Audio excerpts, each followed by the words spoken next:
This is Scott from KIG. It is Tuesday, May 21st, and this is one of our 2-ton Temptek chillers, which we've modified for an open loop design.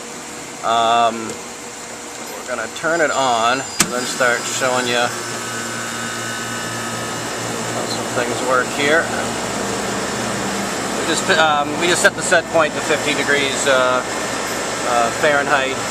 The pump was already running.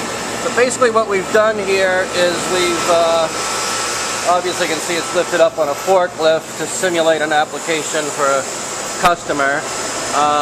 We've modified the piping such that the suction side goes straight into our pump. We have a bypass here, and then the output of our pump goes into the top of the tank where the evaporator is, and then comes back out to the tube process from here. The important thing about this application here, again as I said, is we've lifted the chiller up. We have a PVC tube that's going into the bottom of our tank. We have a check valve in the bottom. In fact, you can just kind of see it right there. And what we want to show here is that we are providing flow, which obviously we are, but we'll bring this out a little bit. That's our output flow into the top of this tank, and we're running and chilling in this fashion. So again, it's open loop, but not open loop in a sump fashion, meaning we're getting gravity fed from a tank like this, for example, but instead we're going to be creating suction from a tank that's down below. Now the two units that are going to ship out for our customer, we're going to add in some additional fittings at this location here so that you have the option of priming them too, just the initial setup, or if you're down for a really long period of time.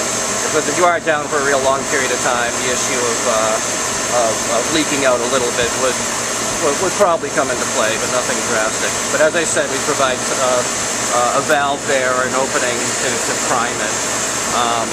So as long as your inlet side, where the check valve is below the fluid level of the tank, and also the output side of our chiller also, we'll want to have that submerged into the tank also, because when you shut down the chiller, you don't want it to suck back any air into the pump for when you start it up on the next cycle.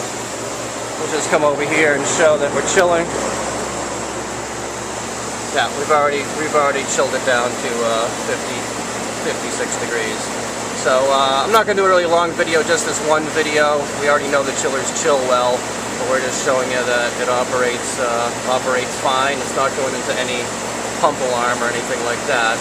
We're circulating it in this fashion just fine.